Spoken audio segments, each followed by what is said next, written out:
여러분 안녕하세요. 오늘은 그 측광에 대해서 빛을 재는 기술, 측광에 대해서 좀 알아보는 시간을 갖도록 하겠습니다. 먼저 번에 그 노출과 측광에 대해서 말씀을 드렸는데 이 측광에서 측거점을 옮기는 일이라든지 이런 걸 살짝 어렵게 생각하시는 분들이 좀 의외로 계셔서 오늘은 측광에 대해서 더 상세하게 여러분과 나눠보도록 하겠습니다. 여러분이 그 가지고 계신 카메라를 그 메뉴에 들어가서 일단 한번 측광 시스템을 찾아내 보세요. 옆에 카메라를 두고 이 사진 공부를 할 때는 카메라 항상 휴대하시면 좋고 옆에 또 카메라를 뒀을 때 많이 도움이 되십니다. 그래서 그 측광 시스템에 몇 종류가 있는지 한번 보십시오. 4종류로 있는 카메라를 가지신 분도 계시고 또한 뭐 2종류나 또 3종류나 이렇게 여러 그 기기에 따라서 그것이 표시되어 있을 것입니다. 찾으셨나요? 네. 어느 측광에다 놓고 지금까지 사진을 찍으셨나요?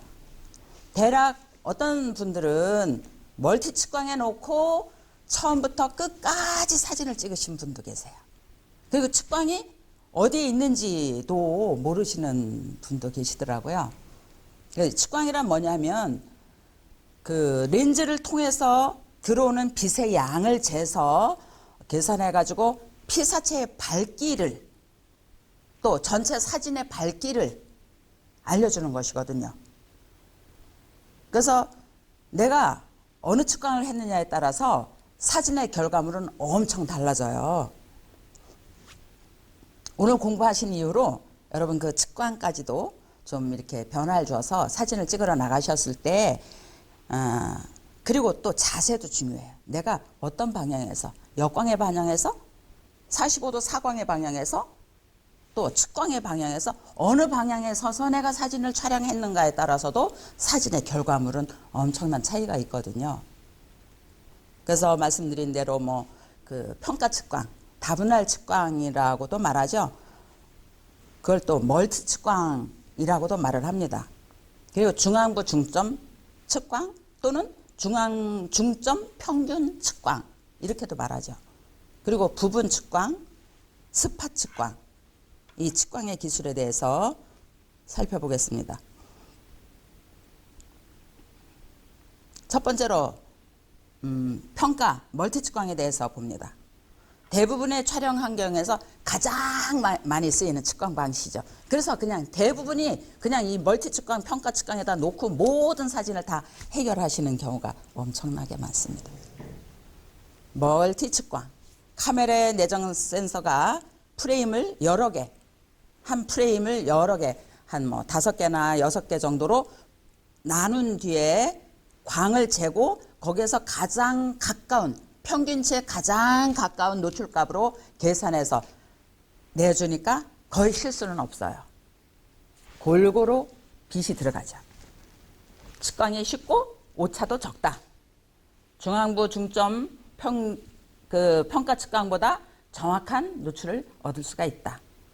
활용은 풍경 사진을 찍는다든지 흐린 날에 인물 사진을 찍는다든지 해와 사진을 찍는다든지 할 때 이 측광 방식을 쓰면 거의 실수가 없어요. 그런데 내가 지금 일출을 찍으러 갔다든지 일몰을 찍는다든지 특별한 색을 어떻게 한쪽은 죽이고 한쪽은 강조하려고 하는 사진 작업을 하려고 한다고 하면 이 평가 측광은 안 되죠. 다른 측광 방법을 꺼내서 사용하셔야 됩니다.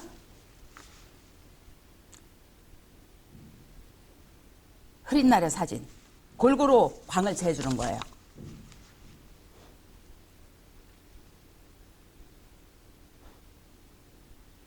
대룡산에 눈이 온 날 사진입니다. 공지천 변 사진이 되죠.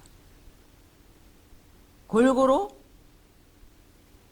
카메라가 광을 재서 평균치를 내어준다. 평가 측광. 모든 풍경 사진에는 이 평가 측광이 실수가 없다.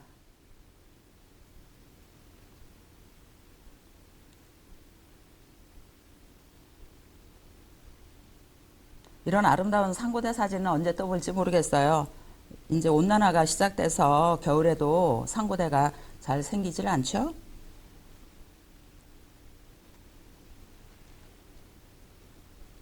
멀티 측광, 평균 측광에 대해서 보고 있습니다. 초보자가 가장 사진을 못 찍는 것 중에 하나가 이 측광을 잘 못해서 어둡거나 또 너무 붕 떠버린 날아간 사진을 찍거나 너무 화나거나 이런 사진이 나오곤 있습니다. 이 할머니 참 대단하세요. 80이 훨씬 지나신 할머니인데 이렇게 바다에서 물질 하시는 모습을 만날 수가 있었어요.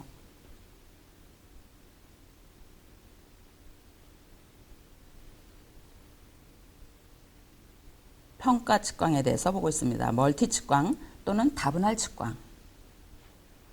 알아서 한 5, 6등분 해서 알아서 평균치의 가장 근사한 광의 빛을 준다. 모든 풍경 사진에 흐린 날 사진에 사용하면 좋다. 이렇게 기억하시면 됩니다. 그다음에 중앙중점 평균 측광이라고 있어요. 이것은 프레임의 가장 중앙을 먼저 측광을 하고 다시 전체를 측광을 해서 평균값을 내는 형태로 노출을 결정하는 방식입니다. 어떤 때 사용하느냐 하면 주제와 배경의 콘트라스트가 너무나 강할 때, 내가 생각하고 있는 주제 아니면 또 배경, 이게 콘트라스트가 너무 강해요. 그러면 그때의 중앙중점 평균 측광을 사용하시면 됩니다. 어떻게? 역광의 영향을 최소화하고자 할 때, 또 화면의 특정 부위를 아주 중점적으로 묘사해야 되겠다 라고 할 때, 촬영자의 의도를 반영할 때 이때 이 중앙중점 평균 측광을 여러분이 쓰시면 됩니다. 곤충이라든지 뭐 꽃이라든지 아니면 또 작은 물체라든지 이런 거를 촬영할 때 이런 측광의 방식을 사용을 하죠. 이걸 보면서 여러분이 사실 요 표현이 잘 화면에 나타나는지 모르겠어요. 중앙중점과 스파 측광의 그 밝기 차이를 이야기하고 있거든요. 중앙중점 평균 측광과 여기 스파 측광을 놨을 때 같은 위치, 같은 시간, 같은 자세로 측광을 변경했을 때의 밝기 차이를 알려주고 있는 사진입니다. 세밀하게 보시면 알 수 있어요. 여기 보면, 그리고 사진의 중앙 부분을 광을 잰다 그랬잖아요. 사진의 중앙 부분을 광을 재서 중앙 중점, 또 스팟, 사진의 주변 부분을, 스팟은 이렇게 광을 잘못 재면 어두운 결과물이 나오죠. 한 장 더 보겠습니다.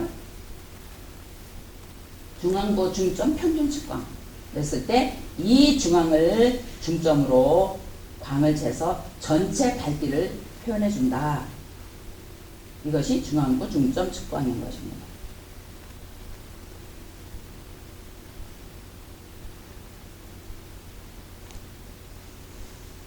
그러니까 여러분이 나타내고 싶은 그 부분에 갖다가 여러분이 측거점을 옮겨서 광을 재시면 되는 거예요. 하실 수 있겠죠? 측거점 옮기는 거.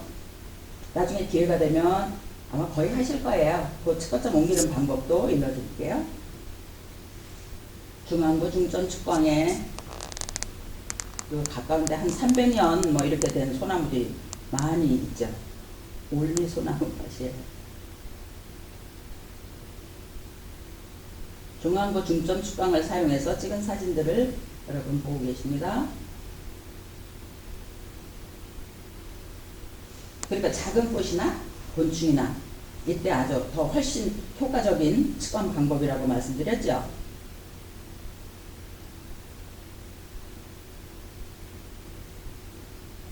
그리고 뒷배경하고 내가 찍고 있는 주제나 피사체하고 너무 콘트라스트 차이가 클 때, 이때도 이 측광 방식을 사용하시면 됩니다.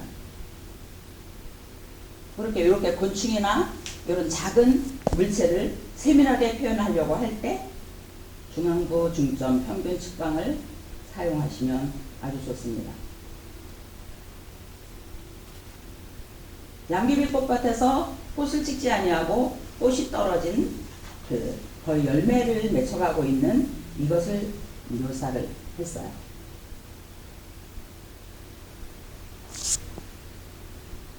여러분이 그 현장에 나가시거나 집에서나 사진을 찍지 않고 집에서 쉬시는 날에도 이 카메라를 열고 많이 이렇게 매뉴얼을 가지고 좀 공부를 하시면 현장에 나가서 활용할 때 훨씬 쉽게 기능들을 익히고 사용하실 수가 있으세요. 어떤 분 그래요. 매뉴얼 보면 졸음 와서 못 봐요 이러시는 선생님도 계신데, 졸을 때 주무시고 다시 펴서 이렇게 보시면 재미가 훨씬 더해지실 겁니다. 멀티 측광의 사진과 중앙부 중점 측광의 사진을 보셨는데, 이번에는 부분 측광에 대해서 보겠습니다. 부분 측광, 프레임 전체가 아닌 일부만을 측광하는 방식으로, 부분 측광은 중앙부를 약 9%에서 10% 정도, 아주 넓게 9%에서 10% 정도를, 보통 뭐 스팟 측광은 뭐 한 2에서 4 아니면 또 1에서 5 뭐 요 정도의 퍼센트만 가지고 광을 재는데, 이 부분 측광은 중앙부를 중심으로 해서 9%에서 거의 한 10% 정도 영역을 광을 재는 거예요.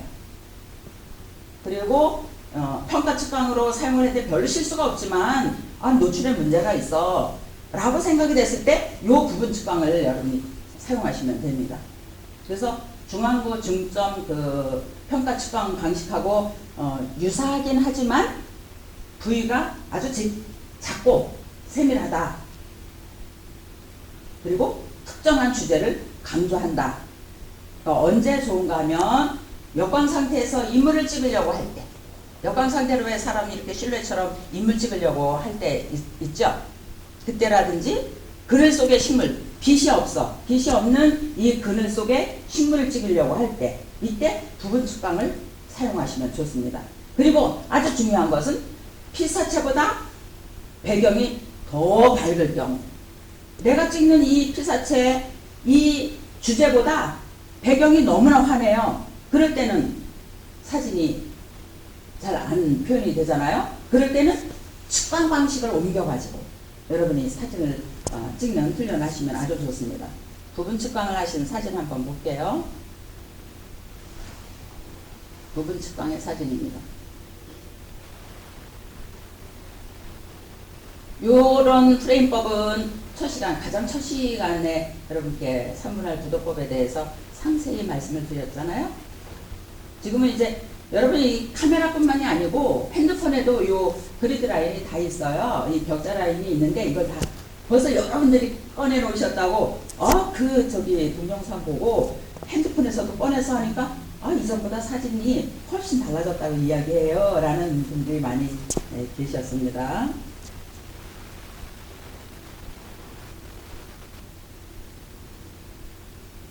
안정감 있는 부분 측광에 F8을 놓고 찍은 안정감 있는 사진입니다. 덕유산 대피소 사진입니다. 이제 스팟 측광에 대해서 또 보겠습니다. 스팟, 점이라는 얘기죠.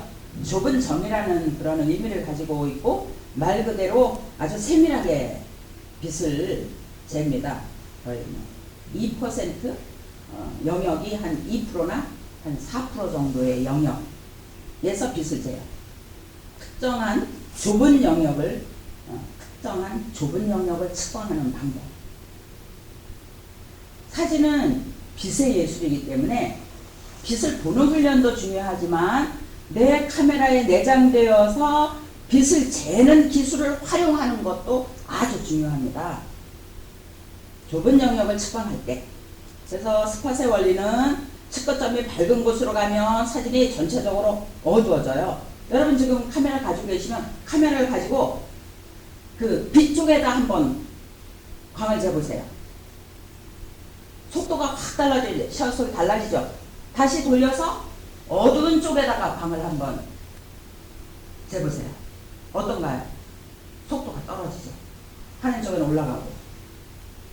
측거점이 어두운 곳이면 사진이 아주 밝게 표현이 돼요. 환한 곳이면 어둡게 표현이 돼요.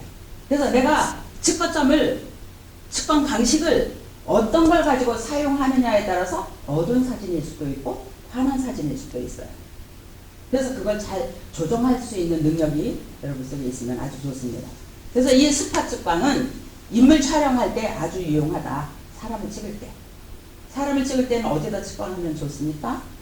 어디요? 눈도 쨍하고 나오면 좋겠지만 피부에 하면 이 색이 가장 좋게 표현이 됩니다. 스팟 측광을 하고 피부에다가 광을 잰다. 기억하시면 돼요.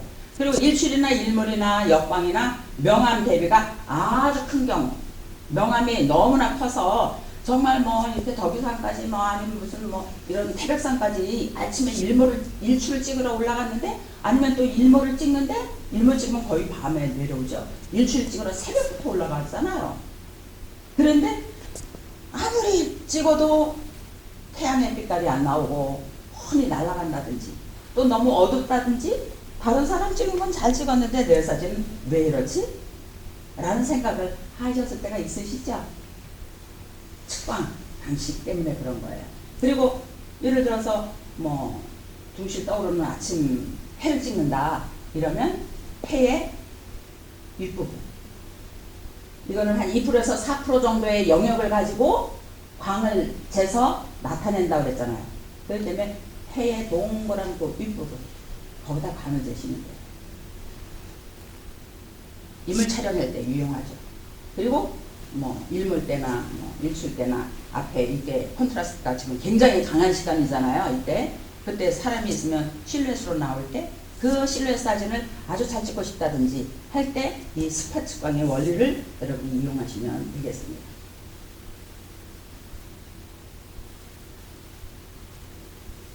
스팟 측광으로 설정을 하고 찍은 일몰 사진입니다.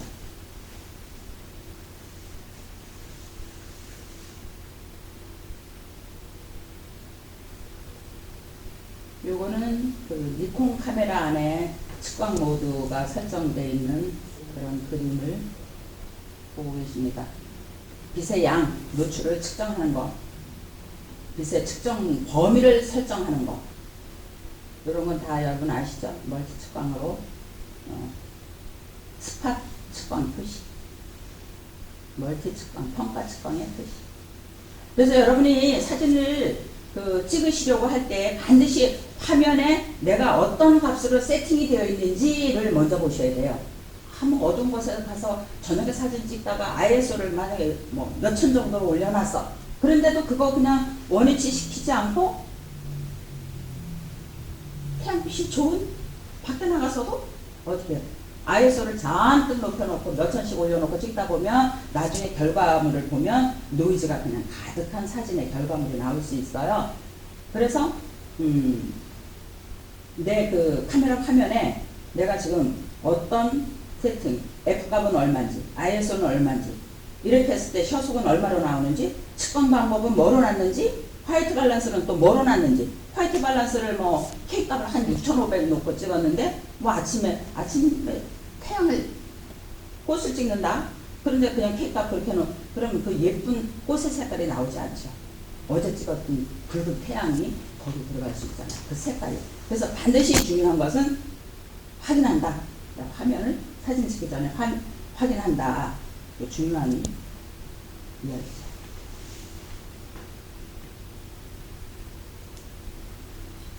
스팟 측광으로 놨을 때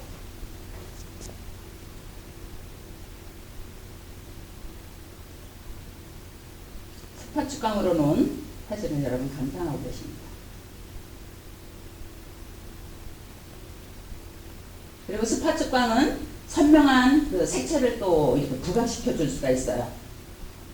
측광으로 돌려놨다고만 되는 것이 아니고 그 측광으로 내가 어디에다가 조준하고 측거를 하느냐, 이 차이가 분명합니다. 색채의 선명한 부각을 할 수 있다. 스팟 측광을 보고 있습니다.